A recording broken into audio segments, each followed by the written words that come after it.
for wound and oral care. Hi, Vicky. Morning, everyone. So I guess coming from what Doc said, it's really not a one-man show. But it really takes a team to push forward an initiative as great as this. So I'm very proud to be here, especially because it's such a great cause. And from Johnson & Johnson, we actually believe in providing really the best and quality care for all types of patients, regardless of the ages. And we actually saw such a great opportunity to partner with Operations now because our advocacies align seamlessly. So we advocate actually mental health, eye health, but specifically for mother and child and essential health and surgery. This is where the four pillars actually come to life with Operations now. So, did you guys know? So hindi pa ako bukay nito. But to be honest, we've been partnering with Operations now for the longest time, 1997 in fact. And again, what Doc said a while ago, we actually believe that the job doesn't just stop at surgeries because we do provide funding for essential surgeries. But tuloy-tuloy na process yun. It's not just repairing, but it's also post-surgery treatments. And aside from just giving funding, actually, we believe that it's just as important train the people that provide to this cause. So hindi lang siya the surgeons, but also the nurses, the pediatrics, speech pathologists. And this has been a continual effort. So later, I'll share with you how we're taking that forward in 2021.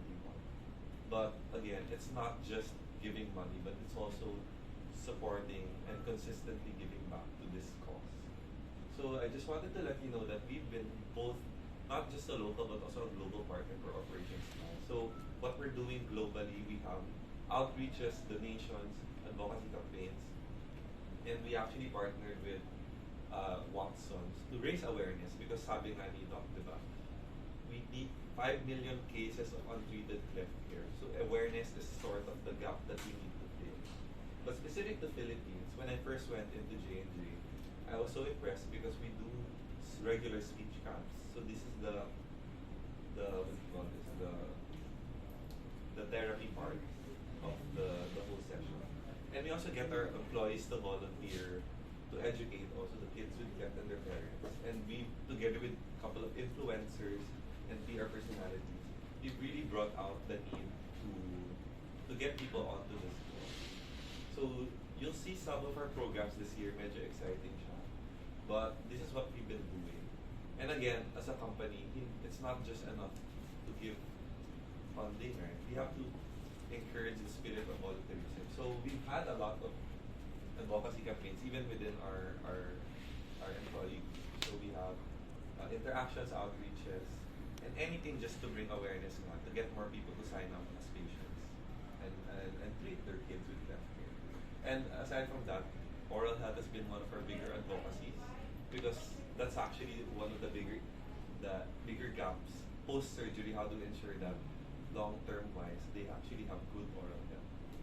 So I just wanted to share this statistic.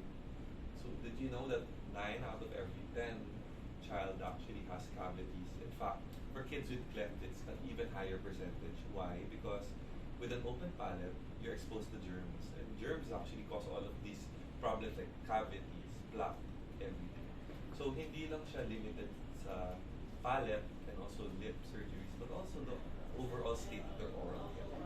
That's why one of our consumer brands in J&J, Listerine, really advocates the importance of regularly following the right regimen of brushing, flossing, and using a mouthwash to kill the germs that cause all of these problems for the kids. So this year, excited kami since last year, we've had the Smile Together program. What this is basically the phase 2 post-surgery. Increasing awareness, not just to get more volunteers into the program, but also ano ba yung importance of maintaining good oral health for kids with cleft palate. So what have we been doing the last few years? Well, starting 2019, actually, we've started the speech camp in Lasal Las Marinas, Cavite. So we're there with speech pathologists and some volunteers from J&J to help the pathologists actually give their daily regimen for the kids. But obviously, COVID happened, right? But that didn't stop the initiative. So together with Operation Smile, we continued these therapy sessions with virtual teletherapy. So it's a good innovation led by Sir Emil as well. supported by some of our employee volunteers, together with speech pathologists, to just make sure that post-surgeries, proper speech care and therapy is done. And what's coming soon, together with Sir Emil, is again the 5 million untreated cases. That's quite a big amount, right? So how do we close the gap? We have to raise awareness, and we have this barangay seeding merge. So we're targeting about 100 barangays just to ensure that people in need have the right information, know where they can sign up and get their surgeries and care. So that will be starting in the next few months, and we're excited to share more details when we have the updates. So that's actually concludes our partnership with Operation Smile, and again together with our mission, really making more smiles for kids with clef. So thank you very much. State of clef care and ano yung naghihintay para sa mga bata na may mga problema ganun sa communities nila. So I'm giving back the floor to Emil, the Executive Director of OSC. Thank you once again, Tony and everybody. So again, good morning.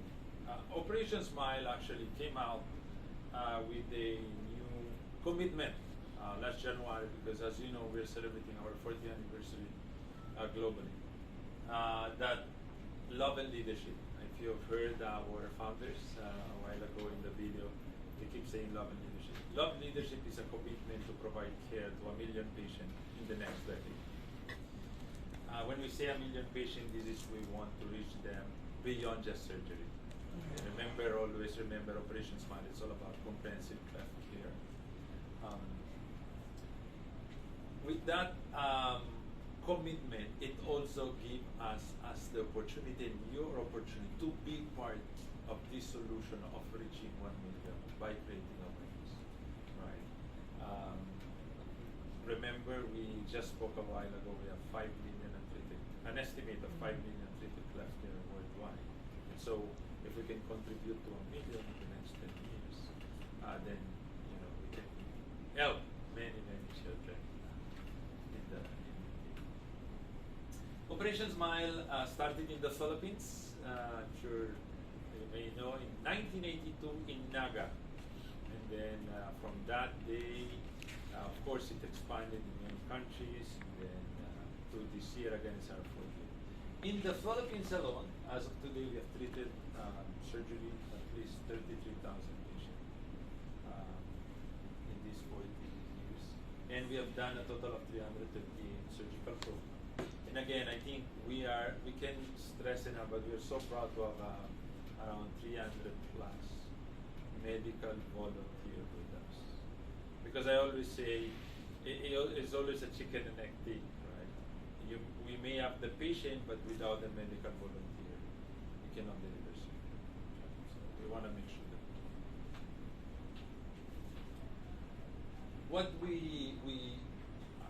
our goal in Operation Smile, and especially with the 40th anniversary coming on, it's really about quality of care. Operation Smile is going towards a direction in the next decade to really not just provide surgery or comprehensive care, but even to try to invest in facility, in equipment, in district hospital around the Philippines, where we can actually help not just changing the life of a child, but also improve the health ecosystem in the Philippines as well.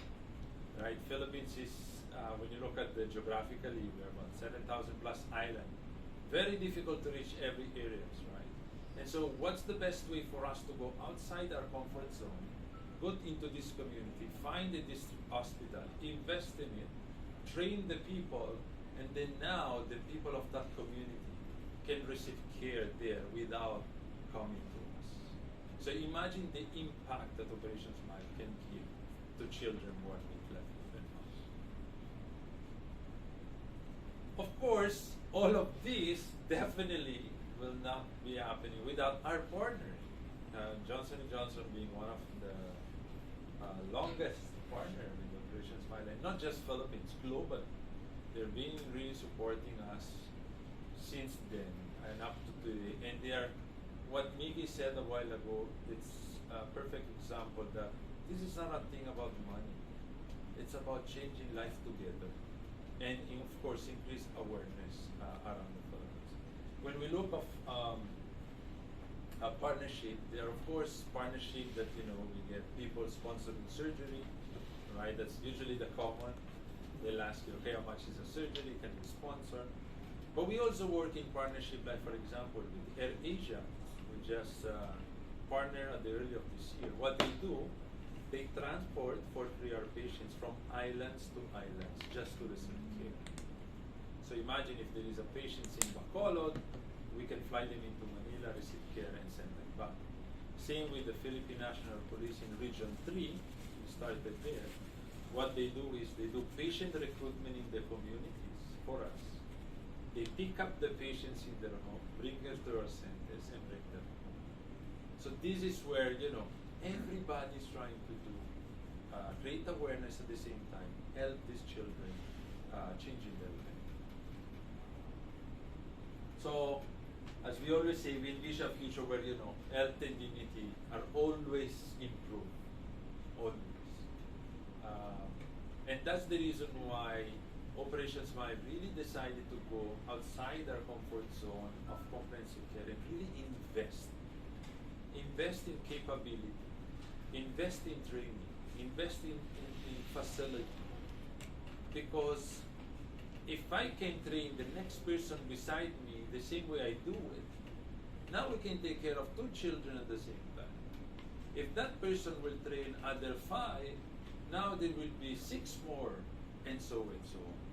So it's really investing our time, our effort, our training experience, and in the facility to really improve the health system.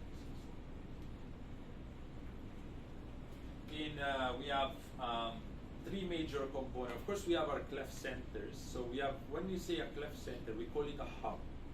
A clef center for now, we have one in Manila, one in Pampanga, and one in Davao. What a clef center does, comprehensive clef center does, is a comprehensive clef care. So they provide nutrition, they provide speech, dental, surgery, and psychosocial. Then now we are going towards investing in local hospital, going outside skirt, where I may create a hub, let's see, in Manila, which we have. But then I partner with an hospital in Laguna, for example. That becomes a spoke.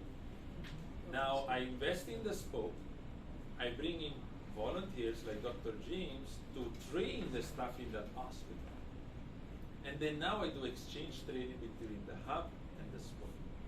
So now imagine, instead of patients just coming to Manila, now they have 2 facilities to be treated on, right? And then of course, if they need more comprehensive clef care, they still reach the hub.